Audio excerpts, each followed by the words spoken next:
Hello everyone, this is Michael McDermott from dbacks Under Review. So if you've followed the content before here on the channel, it's been on-site coverage of the Arizona Fall League. We're going to be changing it up a little bit and do some at-home videos. So we'll talk about the upcoming winter meetings and kind of just recap the Arizona Fall League. I know obviously I didn't get to that in the last 2 weeks since that thing ended. But once we get into getting into the off-season, the Diamondbacks in general are kind of in a weird situation where it's like they're trying to lower payroll, not necessarily drastically, but it's not going to be the same as it was to start the 2025 season, which was like 193 according to roster resource and almost 100 and 187 on Cott's contracts. Those were the two numbers. And with that in mind, the Diamondbacks have more than $50 million on the payroll already on the injured list, so that's going to definitely create some problems.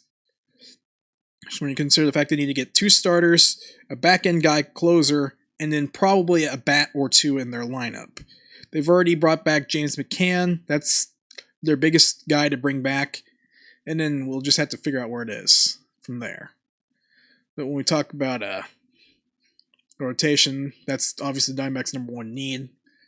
The top 2 names on the market have gone off. Sonny Gray traded to the Boston Red Sox with $20 million of his contract getting paid down for a big league ready 4-5 starter in Richard Fitz and a high variance prospect in Brandon Clark, who could be anywhere from their #1 pitcher to, well, maybe not #1 unless Crochet has a pretty big fall off in his 30s, but #2 pitcher all the way to just can't throw enough strikes to advance in the minor leagues. Those are kind of things. It's a very volatile profile. It's one of those things you want to gamble on if you're a bad team because it's a lottery ticket upside play, but if you're a team with postseason aspirations, it's kind of a little too volatile for your liking.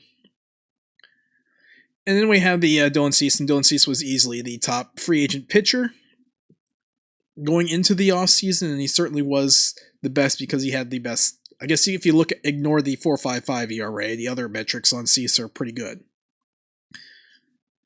So those 2 are taken care of. And of course, genius me on Call of the Bullpen for that 1 month I was there wrote that Dylan Cease would sign a 7-year contract north of $200 million. Of course,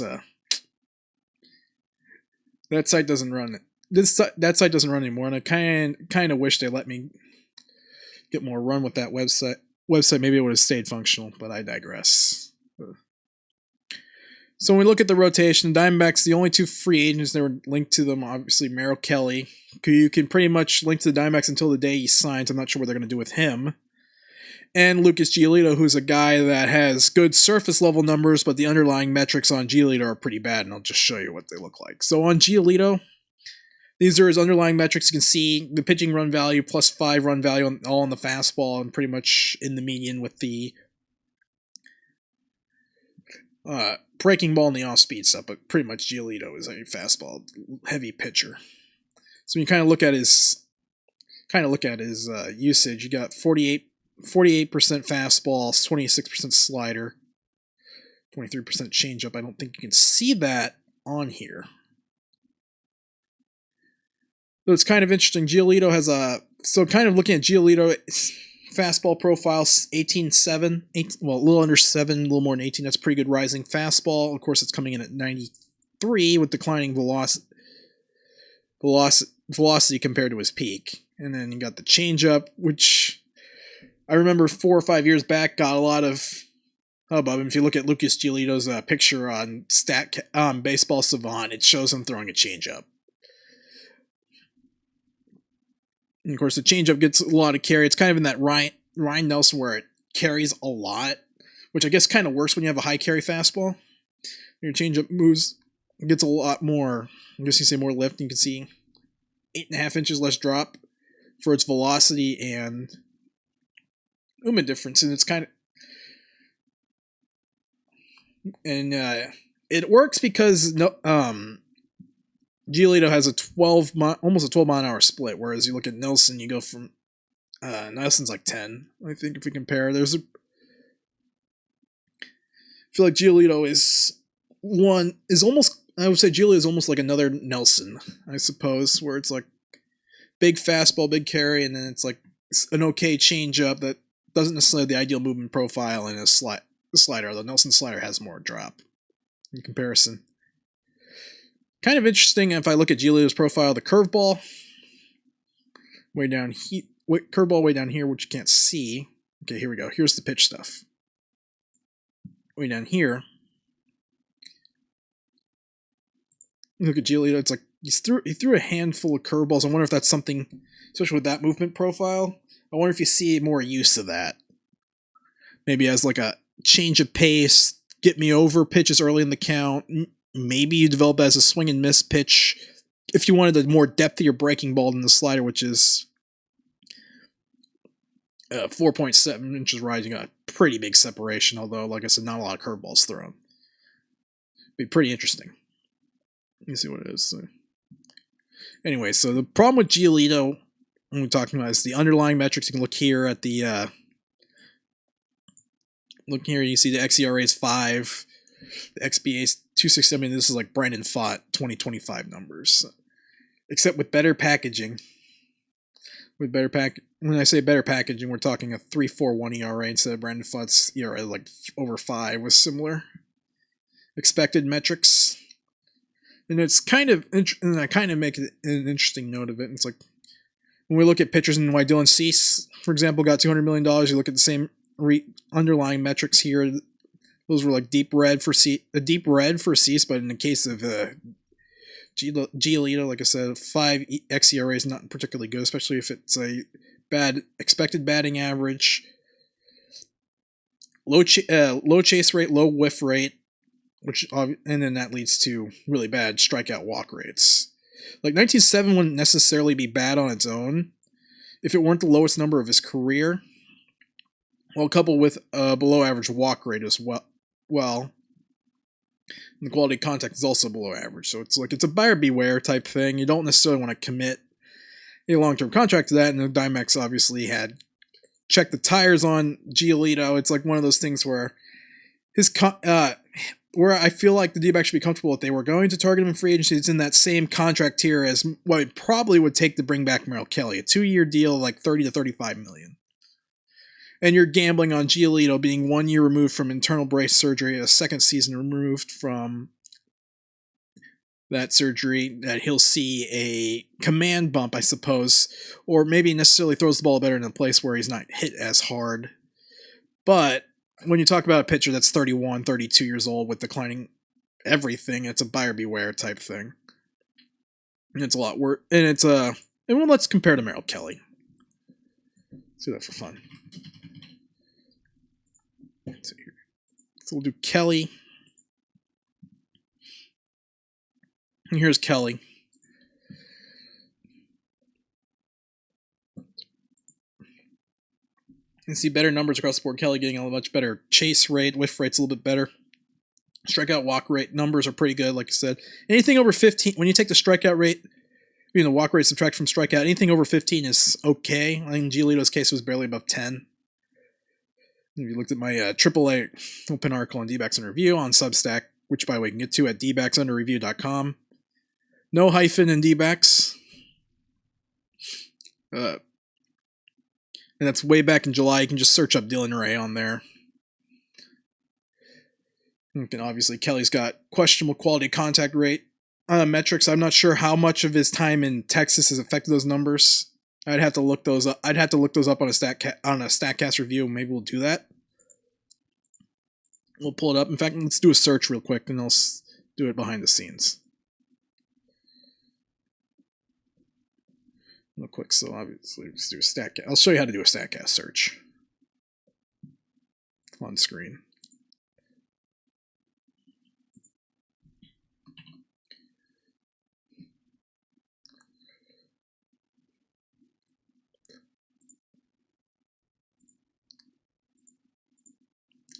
StatCast search on screen in a way I can do it. The way I normally do it.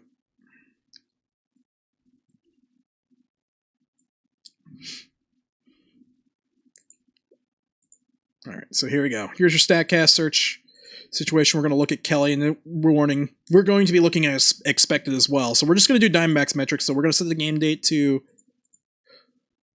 before, no, that'd be bad. That would be a bad choice. So before July 31st, which is trade date. Diamondbacks obviously getting Hageman. If you want to check out Hageman, I talked to him 4 times in the Arizona Fall League. I have a full compilation video, or you can just take a look at the individual ones. So included stats, we're going to include these numbers, see how much of a break there is. And kind of a tip note, xWOBA is on the same scale as xERA. Going to do that. Whiff rate. Well, actually, whiff rate's only good when you're looking at pitches. So let's just look at these numbers. So this should be Merrill Kelly's Diamondbacks numbers here. And I'm going to use the real and expected numbers, see how much of a gap there is. Oh, well. That's not good. That's every pitcher in baseball. Remember, when you do a StatCast search, make sure you search the pitchers. Make sure you use this tab. But anyways, so Merrill Kelly.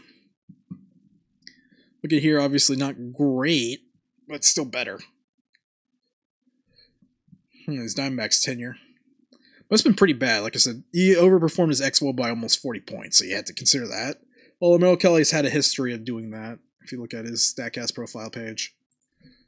I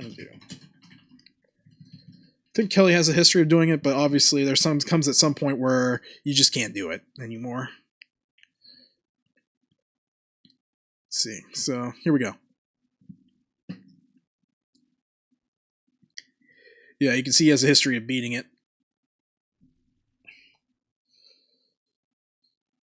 It's pretty consistent. I don't know how much longer he can do that, though. So he's definitely a risky... I wouldn't say Merrill Kelly is a riskless signing in comparison to Giolito, but I would feel more... It's one of those things where you'd rather deal with the devil you know. Especially if it's like... If Kelly gets the Diamondbacks a discount. I don't know if he will. But obviously, Kelly's not going to get a big contract in free agency because he's 37 and his numbers are okay.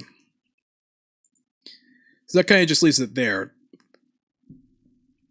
And then moving on to this second topic, we talk about the bullpen. There hasn't been a major free agent sign with the bullpen until recently. Ryan Helsley signed a 2-year deal with the Baltimore Orioles, 2-28, coming off a really rough end of the season with the Mets. But, kind of looking at Ryan Helsley in general, Helsley's an interesting closer fit. So we'll just pull this up here. So this is Helsley. Kind of the thing that you notice is fastball, despite clocking in at 99.3, had a negative 15 run value, and I don't know how much of that was with the Mets and the fact that he was tipping his pitches. But that's one of those things where you kind of just have to look away from the thing. The xERA and XBA are kind of near the average, but you look underlying metrics: good whiff rate, good chase rate, good strike, good but could be better strikeout rate. The walks were kind of bad. That's why he's a reliever. And he was also good at avoiding barrels, so it's a good roll of the dice for Baltimore, especially if he does well. Then the Orioles could let him go on the market, slap a qualifying offer, and they could get a first-round pick if Helsley does well in 2026. That's the upside play for Baltimore. I don't think the Diamondbacks are going to be in that case. When we look at potential relievers, we look at Emilio Pagan, which we'll do. Pagan's interesting. Like Nick Pecora put Pagan out there as a possible free agent target. He also put... I think it was Nick. I'll have to double check. It was Nick or somebody else. It had to have been someone covering the Diamondbacks, so it's either Nick or Jose, but I think Pagan... Like, if the Diamondback... I think Pagan, low-key, is an excellent free agent pickup. Could be an excellent pre-agent pickup, but I think it's one of those cases where he should have a healthy market. Like, look at all the red. Good fastball run value. Of course, he throws 2 different fastballs, 4-seam cutter, and a split. And it's one of those cases where everything kind of lines up. Great swing and miss, chase rates. Quality contact isn't necessarily special, but it's good. I mean, but the amount of swing and miss and chase kind of overrides that a little bit. Nasty splitter. And +6 run value on the pitch. So like I said, the Diamondbacks went after Pagan. It's like you throw 12, 13 million. You kind of offer him, I guess, because he's 34, he's not going to get necessarily a 5 or 6 year deal. Maybe you look at this looks much of short term. Maybe you throw like 2 and 20. You throw the Ryan. Maybe you throw the Ryan Helsley deal right at him. 3rd year, push up to like 40. Of course, you kind of have to be careful with like Pagan, who's only been a closer once in his career, although he was really good at it. 32 saves and 81 strikeouts and 68 and 2/3 innings, 2.88 ERA, 2.91 xERA. So the only metrics say Pagan was an elite closer. You just hope that he doesn't start showing signs of declining at 35 in the Diamondbacks' history with this type of closer kind of shows up. But anyways, it'd be interesting to see where Pagan's market is. I could see a situation where Pagan's market shows up and starts picking up at the winter meetings. And more or less, I think the Diamondbacks are in a situation where they probably are. They have some high octane arms that they don't necessarily know how they fit the bullpen. You talk about Dre Jameson and Gilbert Diaz.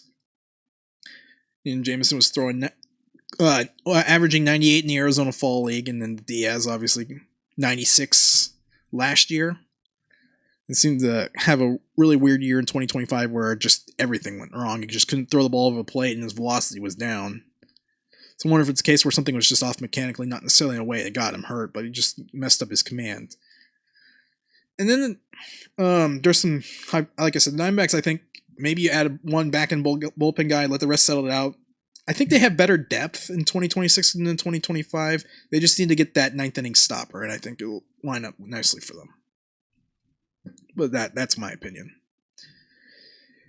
And then talk about I think the third thing the Diamondbacks probably should look for is a bat, although easier said than done.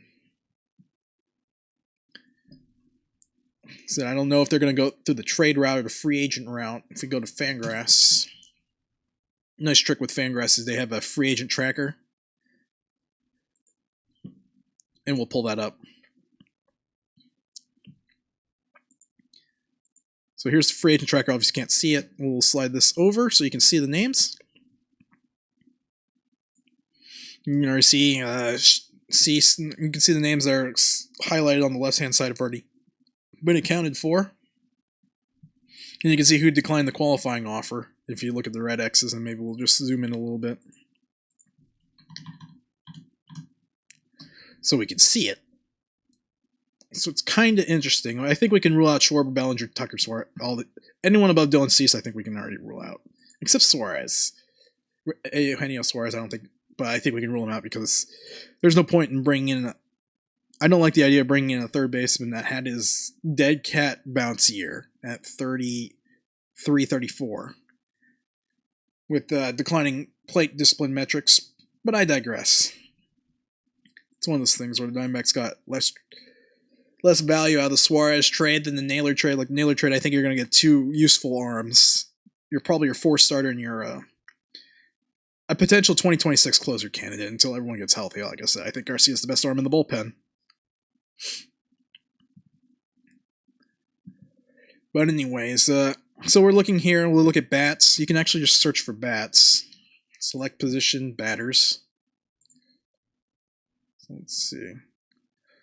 Be interesting to see where O'Hearn is. Like I said, you can see these contracts here. This is the Fangraphs media crowdsource. 2 and 24 might be too much for the Diamondbacks' liking, especially for someone who is.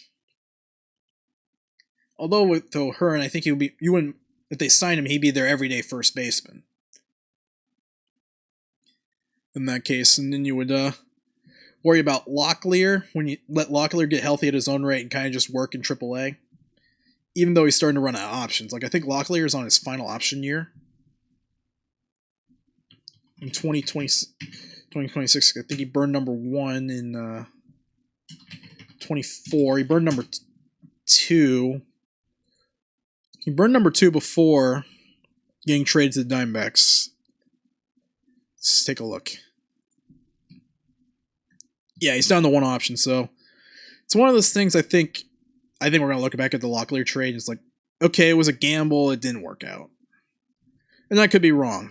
But when I've seen in his career so far, he hasn't really hit. And you can see the metrics here, 169 and a 54 WRC plus. I don't know if it's necessarily a case where a runway is going to help him. But I digress. Like I said, we'll see.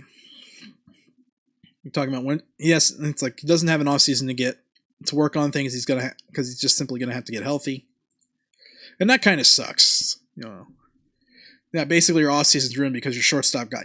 I don't remember which position Lawler was playing that day, because we can bet not shortstop because Perdomo started 160 games at shortstop in 2020. Played 160 games, so Jordan Lawler getting his first baseman killed. Be interesting to see. Maybe we talk about that a different day when we get into the winter meetings. But like I said, O'Hearn is one option, and we look at. I don't think they're going to target Ozuna. Kind of old for my liking, 35. Listed 35. I like Austin Hayes as a left field option.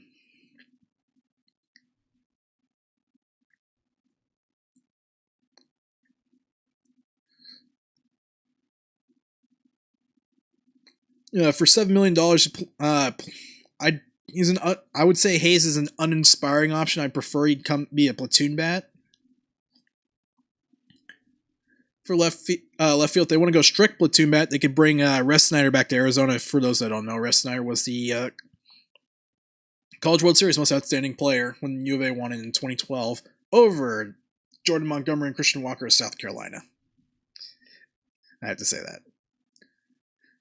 So like I said, I like Austin Hayes, Res Snyder possibly as a platoon bat. Cedric Mullins, kind of interesting. You're dealing with a 31-year-old outfielder who's not very good defensively. Not very good defensively. I'll have to check his Let's check his numbers against left-hand pitching.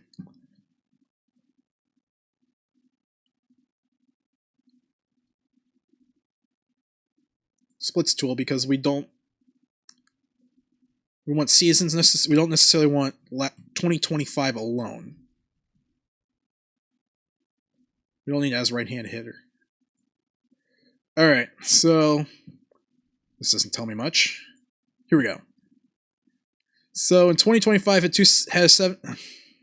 This slash line against lefties 121, but then you look at the previous year, not good. You'll take a 96 WRC plus left on left. So it's kind of interesting. So you look at 21 through 25, good year, bad year. Okay, bad, and then good. So like I said, be interesting. Especially with good strikeout walk numbers last season. Against left-hand pitching. I wonder if you look at Mullins maybe as a center field option. Center field or left field option if you don't feel good about the defense. So those are just some of the ideas I have. Of course, the downside to Mullins is Chase Field's a really tough outfield to play, so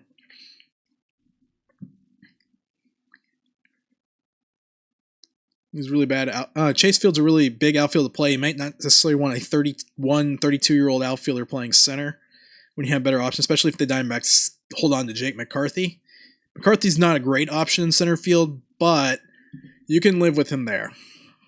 In fact, they were willing to do so in 2025 until he forgot how to hit for 3 weeks. But that's more or less what I have to say on this subject. There's obviously more to break down as we get closer, but I thought we'd just put a video out there and see what's going on.